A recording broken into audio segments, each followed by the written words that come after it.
This is Radio Now 95.3 FM. Come for the news, stay for informed conversations.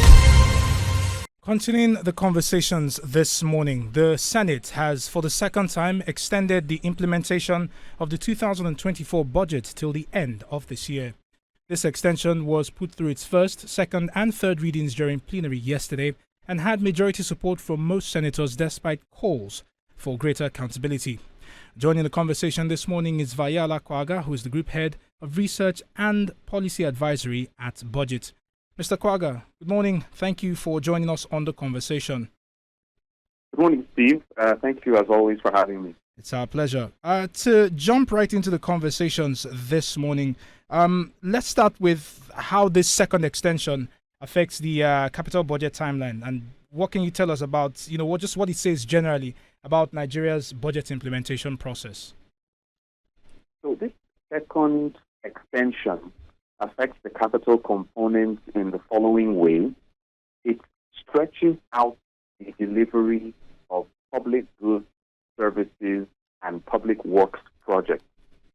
Nigerians have to remember that the capital component of any budget is what speaks to poverty alleviation, is what speaks to economic growth and development, is what speaks to the various interventions, whether they be health, whether they be education, agriculture, water and sanitation, security, all and others.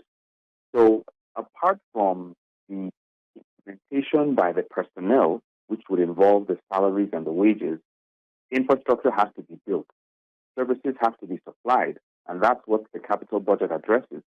So when you stretch the implementation of a capital component, you are delaying the delivery of public goods and services to Nigerians.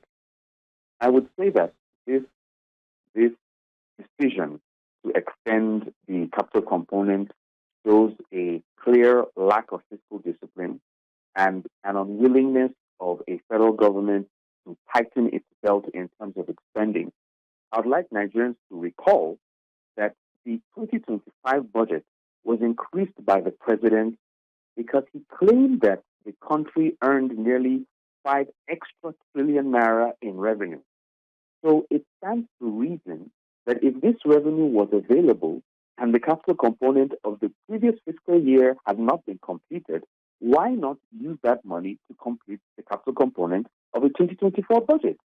I am scratching my head and struggling to understand why the president would essentially move revenue from an incomplete fiscal year to a fiscal year that has not even started.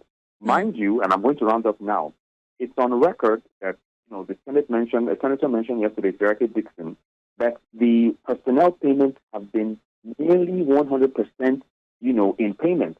So salaries are being paid. It's just the capital component, that's not being properly addressed. Speaking of the Senate, we have another senator on record who essentially, one of the things he said during the debate yesterday was he expressed his shock that this was a second extension we were seeing. This was Senator Yahaya Abdullahi, and he deliberately notes that he's been in the Senate 3 times. It's the first time he's seen a capital component being extended up until the end of the next year. This begs the question of the extent to which the lawmakers are involved when it comes to oversight. What are your thoughts just hearing these, I don't want to call them insinuations, these statements by the lawmakers and what it means for checks and balances in the country? Brilliant question, Nabila. And I want to use this opportunity to make an open call to Senator Abdullahi. Budget is interested in the National Assembly passing a budget law. Nigeria needs a budget law to ensure this budget process is done with some legality and cohesion.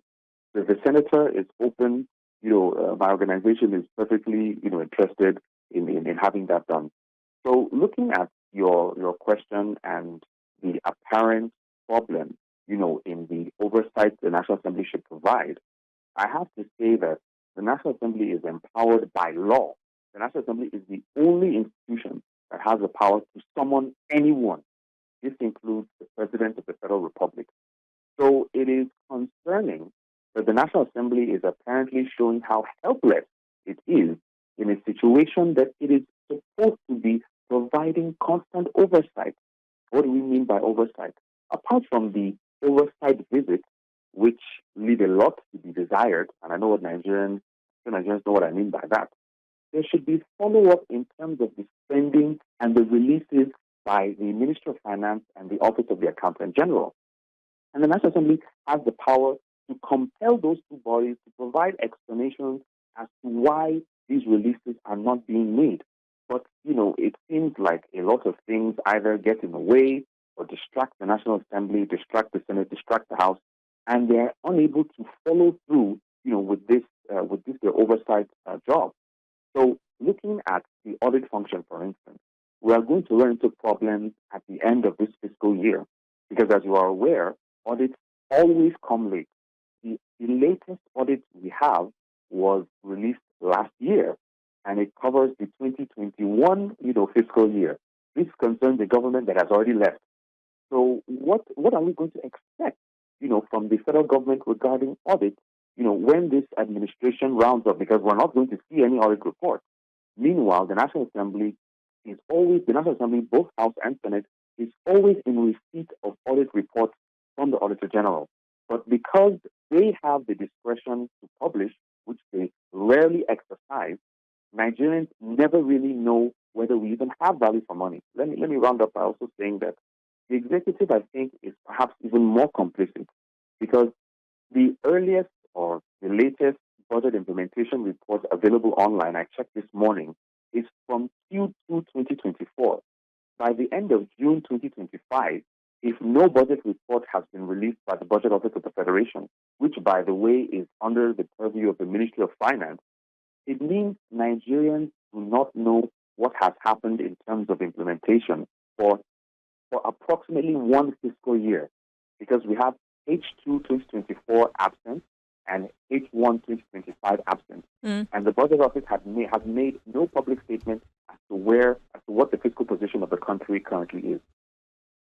Mr. Gwaga, I'm sure that we're going to have this conversation in greater detail at a later hour, but I want to thank you for your initial thoughts on the discussion.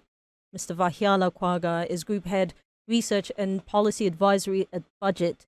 He's just joined us on a conversation where we're looking at the second extension of the capital component of the 2024 budget. Implementation of that component has now been extended to the end of this year. That's December 2025. Some senators pointing out that this is a precedent that they're seeing for the first time in Nigeria's fourth republic. We will bring you the implications of this at a later hour. In the meantime, another conversation coming your way. This is Radio Now 95.3 FM. Come for the news, stay for informed conversations.